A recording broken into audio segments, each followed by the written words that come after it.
서 기뻐 받으신 줄 믿습니다. 우리 옆에 분 보면서 인사하겠습니다. 주님의 평강이 함께 하시기 바랍니다. 한 번 더 인사하겠습니다. 예수님 덕분에 행복하시기 바랍니다.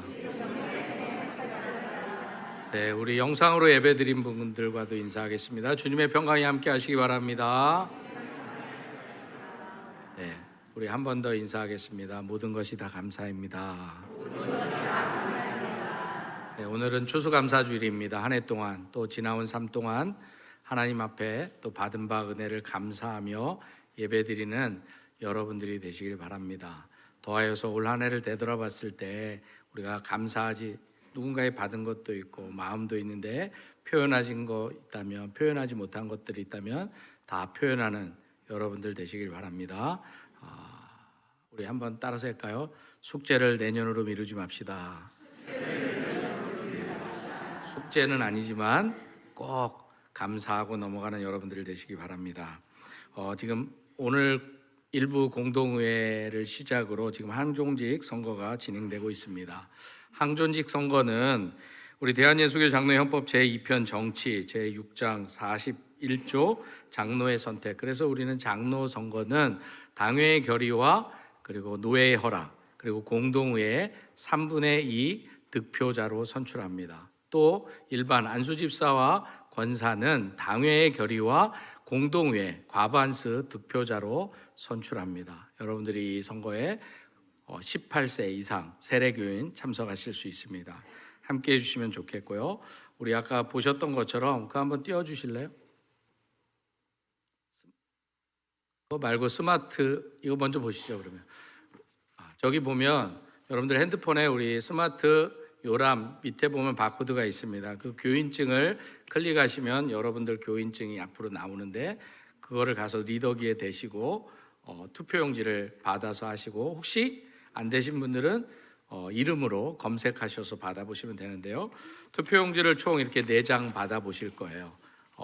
그 중에 첫 번째 이 색으로 흰색이죠. 흰색이니까 장로 투표용지, 그다음에 안수집사, 권사 이 투표용지에 쓰시면 되겠고요. 바꿔서 쓰지 마시고 써주시면 되겠고, 그리고 한 장이 더 있습니다.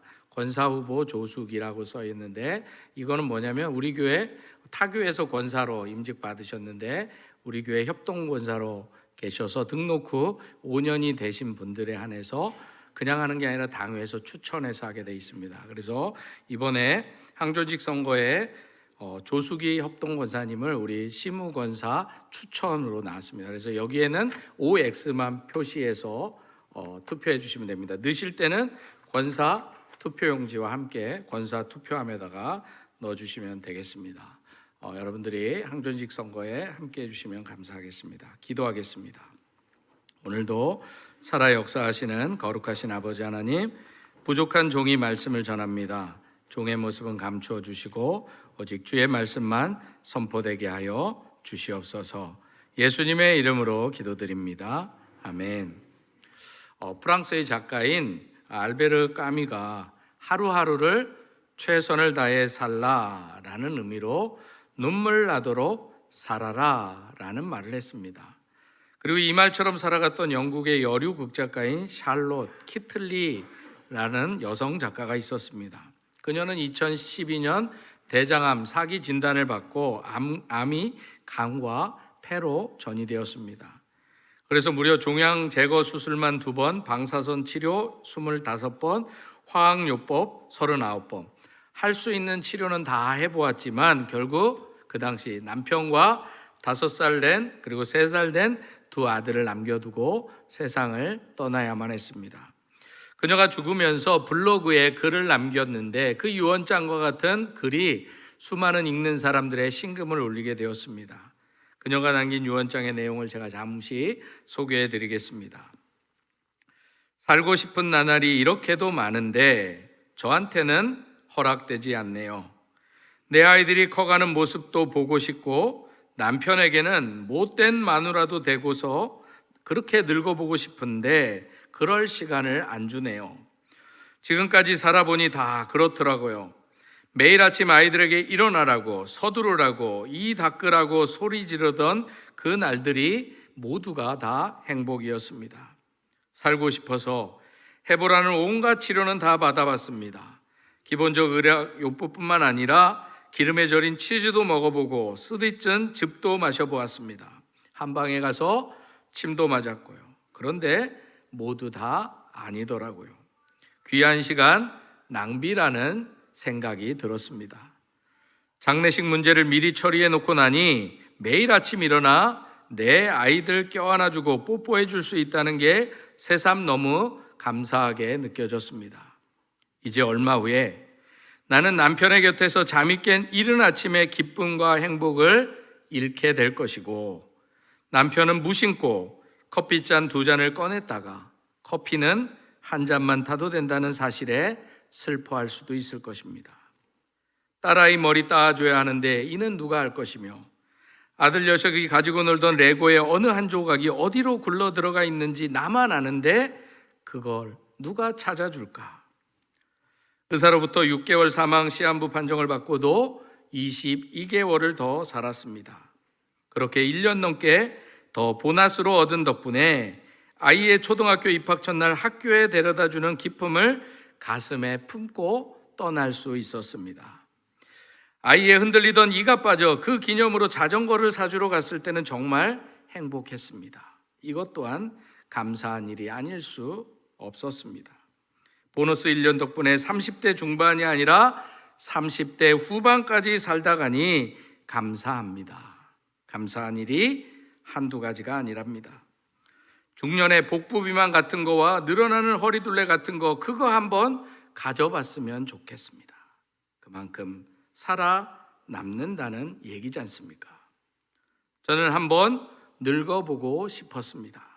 부디 삶을 즐기면서 사시기 바랍니다. 두 손으로 삶을 꼭 붙드시기 바랍니다.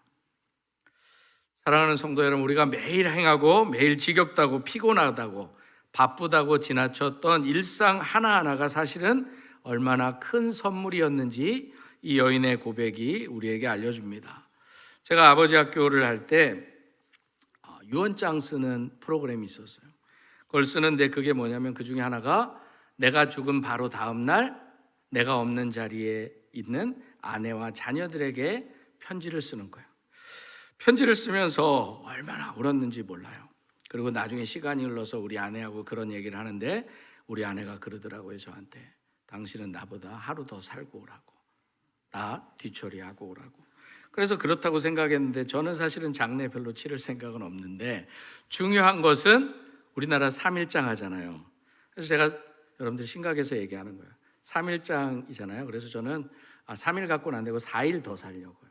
4일 더 살아서, 제가 우리 아내하고 한 5살 차이 나는데 5년 4개월 더 살라고 열심히 우리 아내보다 더 운동하려고 하는데, 설교를 준비하면서 이 샬롯 키틀리의 마지막 고백, 그리고 까미의 말처럼 정말 오늘 본문 속에 있는 사도 바울과 빌립보 성도들이 정말 눈물 나도록 살아갔던 사람들이 아니었을까 하는 생각이 들었습니다. 사실 지금 사도 바울 역시 언제 죽을지 모르는 감옥에서 이 편지를 쓰고 있습니다. 내일을 보장받지 못한 이 사도 바울이 자신을 사랑해주고 자신의 복음에 함께 수고했던 교회를 위해, 그 교회를 떠올리면서 마지막 유언장과 같은 편지를 쓰고 있는 것입니다. 그런데 빌립보서 1장 3절 이하의 말씀에 보면, 사도 바울은 감옥에 있으면서 빌립보 성도들을 생각할 때마다 감사한다고, 그리고 빌립보 교회 성도들을 위해서 기도할 때마다 기쁘다고 놀라운 고백을 하는 것을 보게 됩니다. 지금 이 순간 바울은 빌립보 성도들에게 복음을 전했다는 이유로 감옥에 갇혀 있는데, 오히려 그들을 생각할 때마다 감사하고 기쁘다는 것입니다. 그리고 한술 더 떠서 빌립보서 1장 8절에 보면 이 빌립보 성도들을 예수 그리스도의 심장으로 사랑한다, 이렇게까지 고백을 합니다. 그렇다면 이런 사도 바울의 사랑을 받은 빌립보 성도들은 어떻겠습니까?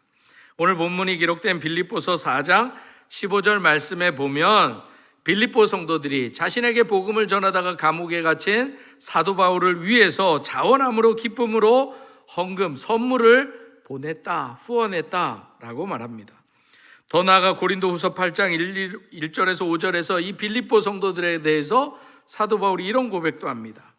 특별히 2절에 보면 환난의 많은 시련 가운데서 그들이 넘치는 기쁨과 급심한 가난이 있을지라도 풍성한 연보, 풍성한 헌금, 풍성한 사랑을 담아서 사도 바울을 도왔다라고 이야기합니다.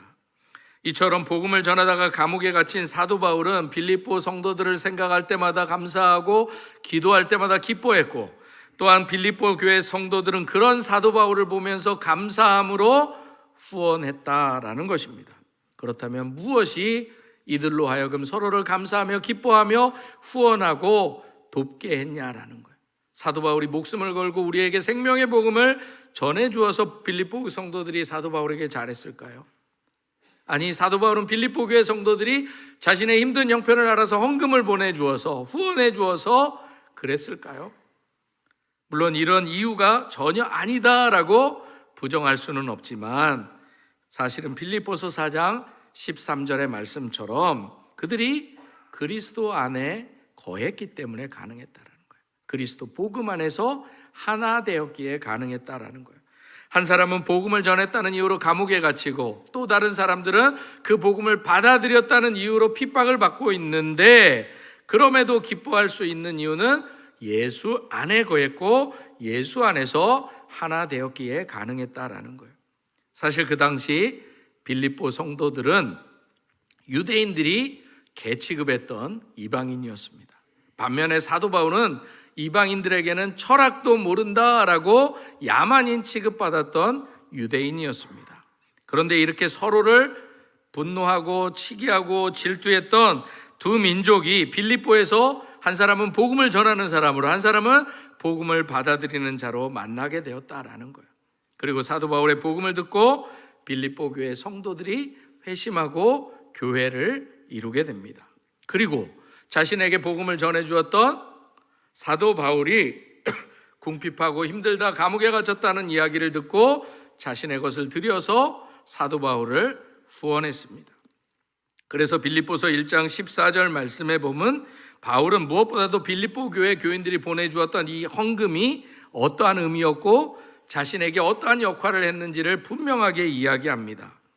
그렇다고 해서 사도 바울이 빌립보 교회 성도들이 헌금하는 것이 당연하다, 나를 후원한 것이 당연히 하는 것이다 라고 이야기한 것은 분명 아니었습니다.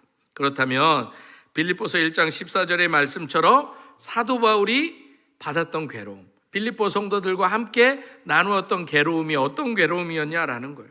아마도 가장 큰 괴로움은 사도 바울이 이방인에게 복음을 전했다고 동족인 유대인들에게 핍박을 받았던 것, 이것이 가장 큰 괴로움이었을 것입니다.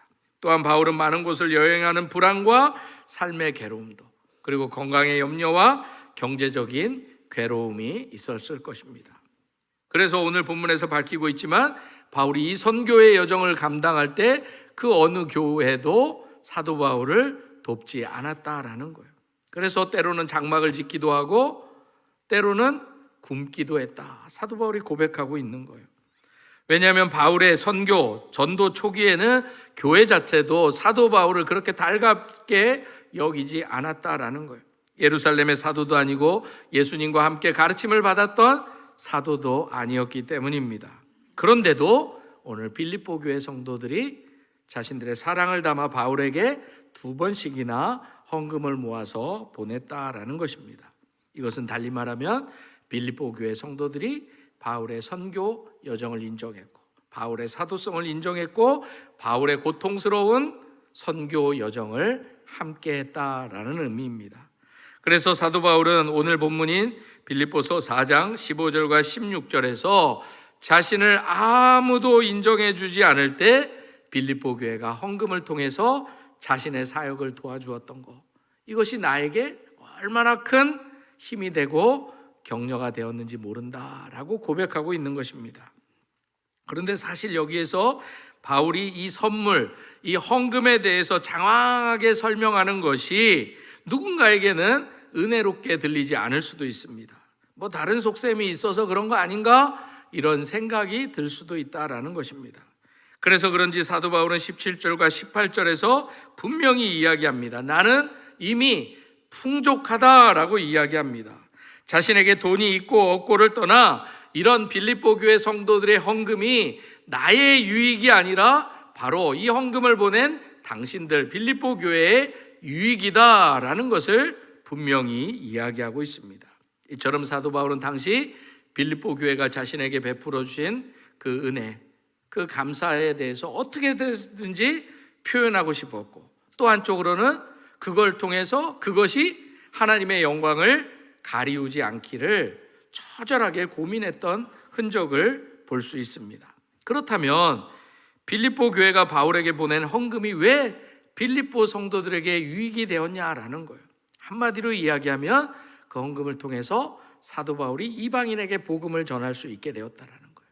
사도 바울이 빌립보 교회 성도들의 헌금을 통해서 일어나서 복음을 전할 수 있었던 거예요. 그건 달리 얘기하면 빌립보 성도들이 사도 바울을 통해서 이방인들에게 복음을 전했다라는 것입니다.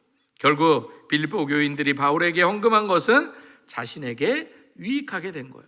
이후의 말씀을 쭉 살펴보면 이제 빌립보 교회 성도들이 이를 통해서 하나님께 상급, 하나님께 은혜를 받게 되는 것을 보게 됩니다.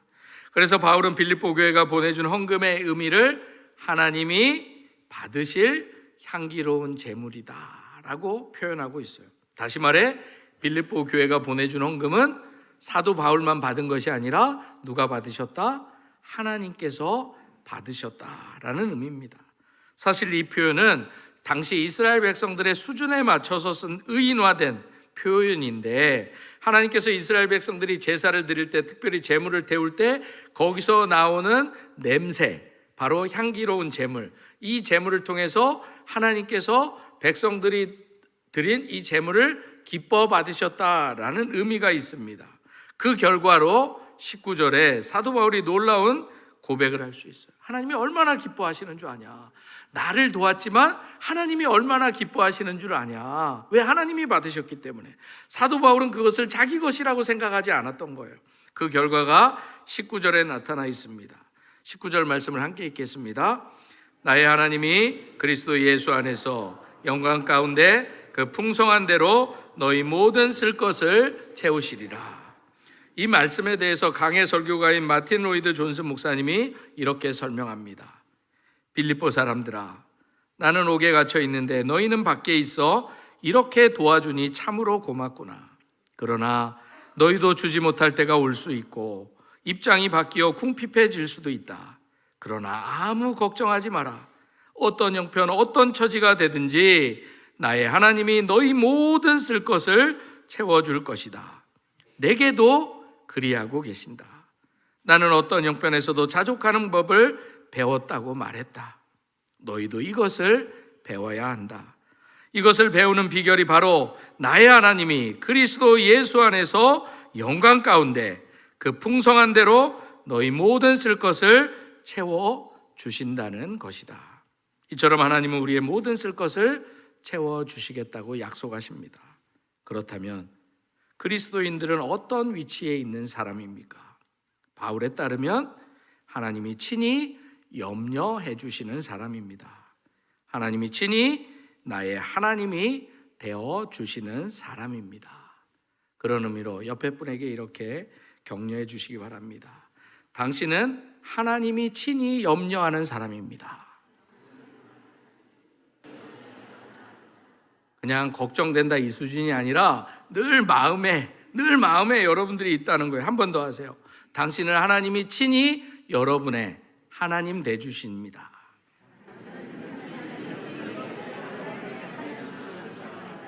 이 말씀이 무엇입니까?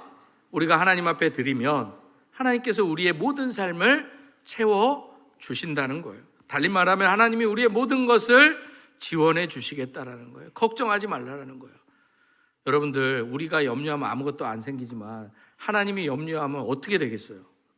하나님이 우리를 걱정하시면 어떻게 되겠어요? 사도 바울의 말처럼 모든 쓸 것을 풍족하게 채워주는 거예요. 그런데 여기서 우리가 놓치지 말아야 될 말씀이 있습니다. 그것은 바로 너희 모든 쓸 것을 채우시리라, 이 말씀이에요. 이 말씀은 하나님이 모든 것을 하실 수 있다는 말씀이기도 하고 우리의 모든 쓸 것을 채워주셨고 또 채워주실 것이라는 말씀이에요. 그런데 여기서 끝나면 안 되고 동시에 우리의 쓸 것을 우리가 항상 결정해서는 안 된다, 이 말씀이기도 해요. 그래서 사도 바울도 나의 하나님이 너희 모든 허영을, 부족함을 채우시리라 말씀하지 않았어요. 나의 하나님이 너희 모든 쓸 것을 채우시겠다고 약속하시는 거예요. 진짜 우리가 필요한 것과 내가 스스로 필요하다고 생각하는 것은 차이가 있다라는 거예요. 그래서 하나님께서는 우리가 생각하는 부족이나 허영이나 욕심이나 이런 것을 채워주시는 분이 아니라 하나님 입장에서 우리의 쓸 것은 하나님이 다 채워주신다, 이 말씀이에요. 그럼에도 여기에서 중요한 것이 있어요. 그것은 이 말씀에도 약속의 경계선이 있다라는 거예요. 앞에서도 이야기했던 것처럼 하나님이 모든 것을 채워주신다, 이 약속은 모든 세상, 모든 사람에게 선포는 했지만 이것을 받아들일 수 있는 사람은 약속의 경계선 안으로 들어온 사람만이 받아들일 수 있다는 거예요. 바로 그리스도 예수 안에 거하는 거. 그리스도 예수라는 경계 안에서만 해당되는 특별한 말씀, 특별한 약속이다라는 거예요. 하나님과 특별한 관계를 맺지 않은 분들은 이 약속을 받지 못한다라는 거예요. 다시 말해 복음을 받아들이고 예수를 믿고 예수 그리스도와 관계를 맺고 그 안에 거하는 사람, 바로 구원의 은혜를 받은 사람에게 주어지시는 약속이다라는 것입니다. 이처럼 이 약속에는 분명한 경계선이 있어요. 우리가 예수 안에 거할 때 하나님께서 우리에게 모든 쓸 것을 채워주신다고 약속하는 거예요. 그래서 로마서 8장 17절도 말씀합니다. 자녀이면 또한 상속자 곧 하나님의 상속자요 그리스도와 함께한 상속자니 우리가 그와 함께 영광을 받기 위하여 고난도 함께 받아야 할 것이니라. 마태복음 10장 30절도 말씀합니다. 너희에게는 머리털까지 다 세신 바 되었나니. 마태복음 7장 17절도 말씀합니다. 너희가 악한 자라도 좋은 것으로 자식에게 줄 알거든 하물며 하늘에 계신 너희 아버지께서 구하는 자에게 좋은 것으로 주시지 않겠느냐. 이것은 다 하나님이 우리의 아버지로서 우리를 염려하시고 우리에게 관심을 쏟으시고 있다, 이 말씀이에요. 우리를 떠나지 않겠다는 말씀이에요. 우리의 필요를 채워주겠다는 말씀이에요. 마치 자녀가 굳이 말하지 않아도 부모는 자녀가 생각지 못한 부분까지 세심하게 살피듯 우리가 그리스도 안에 있으면 하나님도 이렇게 해주시겠다라고 말씀하시는 거예요. 우리 아버지로서 모든 쓸 것을 다 채워주시겠다는 말씀입니다. 로마서 5장 10절은 말씀합니다. 곧 우리가 원수 되었을 때 그의 아들의 죽으심으로 말미암아 하나님과 화목하게 되었은즉 화목하게 된 자로서는 더욱 그의 살아나심으로 말미암아 구원을 받을 것이니라. 로마서 8장 32절도 말씀합니다. 자기 아들을 아끼지 아니하시고 우리 모든 사람을 위하여 내주신 이가 어찌 그 아들과 함께 모든 것을 우리에게 주시지 아니하겠느냐.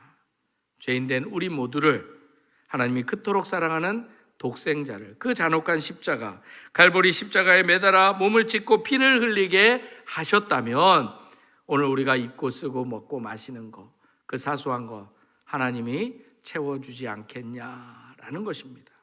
하나님은 모든 것을 채워주시겠다고 약속하십니다. 그래서 사도 바울은 빌립보서 1장 6절에서 분명히 말씀합니다. 함께 읽겠습니다. 너희 안에서 착한 일을 시작하신 이가 그리스도 예수의 날까지 이루실 줄을 우리는 확신하노라. 이렇게 엄청난 일, 자기 아들을 죽이기까지 우리에게서 부어주셨던 하나님이 작은 것 안 주시겠냐라는 거예요. 언젠가도 말씀드렸던 경영의 신이라고 불린 일본의 전설적인 기업가인 마스시타 고노스케가 숱한 역경을 극복하고 94세라는 인생을 살면서도 수많은 성공을 이루게 됩니다. 그는 자신의 인생 승리의 비결을 한마디로 덕분에 라고 표현합니다. 그래서 그는 이렇게 고백합니다. 저는 가난한 집안에서 태어난 덕분에 어릴 때부터 갖가지 힘든 일을 하며 세상살이에 필요한 경험을 쌓았습니다. 저는 허약한 아이였던 덕분에 운동을 시작해서 건강을 유지할 수 있었습니다. 저는 학교를 제대로 다니지 못했던 덕분에 만나는 모든 사람이 제 선생이어서 모르면 배우고 묻고 익혔습니다.